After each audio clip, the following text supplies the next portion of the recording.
Hello students. तो हमने managerial economics का जो क्लासेस हैं स्टार्ट की हैं, तो आज हम कंटिन्यू करेंगे आगे के क्वेश्चंस पे। तो वही दो रिक्वेस्ट, अगर किसी ने हमारे चैनल को सब्सक्राइब नहीं किया तो अभी करें। और दूसरा, एलपीयू ऑनलाइन और डिस्टेंस एजुकेशन में एडमिशन्स चल रही हैं, तो नीचे दिए हुए नंबर्स पे अभी कॉल करें और अपना एडमिशन बुक करवाएं। तो चलो स्टूडेंट्स, समय की बर्बादी ना करते हुए हम अपने क्वेश्चंस को स्टार्ट करते हैं। तो जो नेक्स्ट क्वेश्चन है, right 4 components of national income during colonial period. तो मैं यहाँ पे बता दूं कि कॉलोनियल पीरियड क्या है। कॉलोनियल पीरियड का मतलब है ब्रिटिश राज में जो पीरियड चल रहा था, जब हम गुलाम थे अंग्रेजों के, तो उस राज को कॉलोनियल पीरियड बोलते हैं। तो इस क्वेश्चन का मतलब ये है कि कोई 4 कंपोनेंट्स बताओ जिससे कि ब्रिटिश सरकार को इनकम होती थी। तो हम 4 जो कंपोनेंट्स है, वो पहला कंपोनेंट था agriculture and allied activities. Allied activity means agriculture तो थी ही थी, उसके अलावा उसके साथ जो रिलेटेड चीज़ें थी, जैसे एग्रीकल्चर ग्रो करने के लिए कुछ टूल्स चाहिए, तो वो भी जो है ब्रिटिश गवर्नमेंट की इनकम का पार्ट था। और जो सेकंड थिंग थी वो था ट्रेड। ट्रेड मतलब अंग्रेज जो थे वो डोमेस्टिक भी, डोमेस्टिक का मतलब है कि सपोज इंडिया, तो इंडिया में इंटरनेशनल मतलब बाहर भी जो है ट्रेडिंग व्यापार करते थे। उसके बाद मैन्युफैक्चरिंग इंडस्ट्रीज थी। मैन्युफैक्चरिंग का मतलब होता है कि रॉ मटेरियल को फिनिश प्रोडक्ट में कन्वर्ट करना। ये तीसरा सोर्स था अंग्रेजों का। और फोर्थ सोर्स था ट्रांसपोर्ट, कम्युनिकेशन, एडमिनिस्ट्रेशन। इन एक्टिविटीज से जो अंग्रेज थे वो अपनी इनकम को जनरेट करते थे। उम्मीद है कि आप लोगों को ये क्वेश्चन अच्छी तरह समझ आ गया होगा। उसके बाद नेक्स्ट क्वेश्चन है 22, what is the difference between micro economics and macro economics.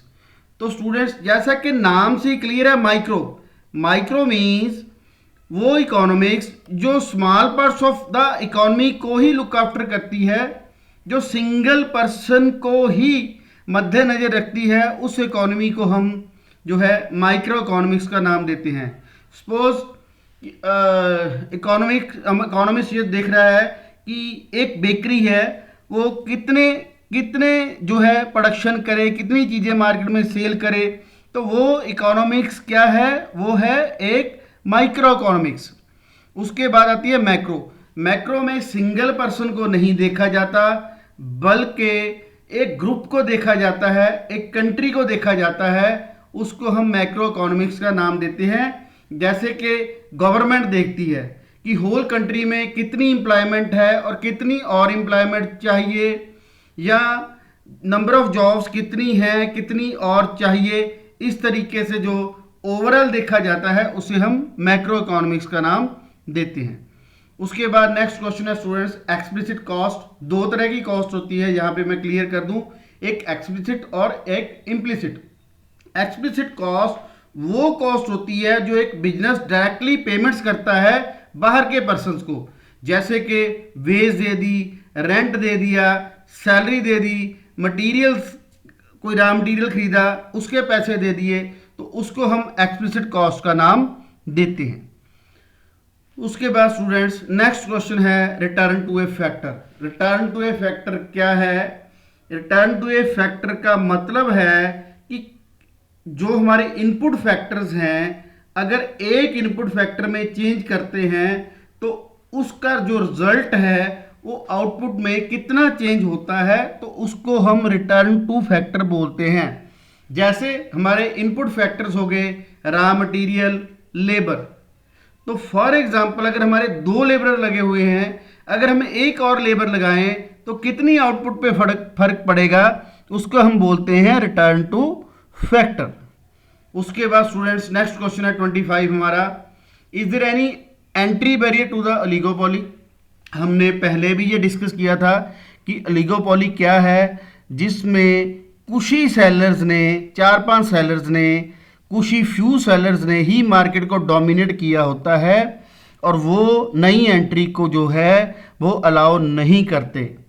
तो यही क्वेश्चन इस क्वेश्चन में पूछा गया है कि क्या ओलिगोपोली में कोई बैरियर है। यस, हम इस आंसर को बोलेंगे कि यस, ओलिगोपोली का मतलब ही यही है कि जो कुछ की सेलर्स हैं वही मार्केट को कंट्रोल करते हैं और नए जो सेलर्स हैं उनको एंट्री की इजाज़त नहीं होती। अगर वो एंटर कर भी जाएं तो जो ऑलरेडी जिन्होंने मोनोपोली बना रखी है वो उस फर्म को मार्केट में टिकने ही नहीं देते। उसके बाद स्टूडेंट्स हमारे पास नेक्स्ट क्वेश्चन है, व्हाट इज लिबरलाइजेशन। लिबरलाइजेशन का क्या मतलब है? लिबरलाइजेशन का मतलब है जब गवर्नमेंट कुछ रिस्ट्रिक्शंस जो हैं इकोनॉमिक एक्टिविटीज़ पे या बिजनेस पे हटा दे, मतलब बिजनेस कुछ टैक्स रेट कम कर दे, कुछ गवर्नमेंट सब्सिडीज दे दे, कुछ जो है लोन्स की फैसिलिटी बढ़ा दे, तो उसे हम लिबरलाइज बोलते हैं। जब गवर्नमेंट अपने लॉज को इकोनॉमिक एक्टिविटीज़ में इन्वॉल्व चीज़ों को जो है वो लूज़ करती है तो उसे हम लिबरलाइजेशन का नाम देते हैं। कभी कभी गवर्नमेंट बिजनेस को बढ़ाने के लिए, इकोनॉमिक एक्टिविटीज़ को बढ़ाने के लिए इस तरह के काम करती है ताकि उनकी इकोनॉमी जो है वो इंक्रीज हो। उसके बाद हमारे पास है 27th क्वेश्चन, ये क्या है, what is the share of agriculture in Indian economy. इस क्वेश्चन का मतलब है कि हमारी इंडियन इकोनॉमी में एग्रीकल्चर का कितने प्रतिशत भाग है। तो अगर हम इंडिया की बात करें तो हमारी 70% जो पॉपुलेशन है वो एग्रीकल्चर पे ही डिपेंड करती है। और अकेला एग्रीकल्चर नहीं, एग्रीकल्चर के बाद भी बहुत से जो व्यापार हैं वो इस चीज़ में इन्वॉल्व हैं। सपोज जो है एक किसान ने चावल उगाए और उसके बाद उसको जो है सप्लाई की शेलर्स को, शेलर्स में आ गए मार्केट में रिटेलर्स हैं, परचून व्यापारी हैं, वो सारा काम कर रहे हैं। तो जो शेयर है एग्रीकल्चर का डायरेक्टली और इनडायरेक्टली बहुत ज़्यादा है। उसके बाद हमारे पास नेक्स्ट क्वेश्चन है, डायरेक्ट और ड्राइव डिमांड में क्या फ़र्क है। कल हमने बात की थी डिमांड के बारे में। डिमांड मतलब किसी चीज़ की मांग।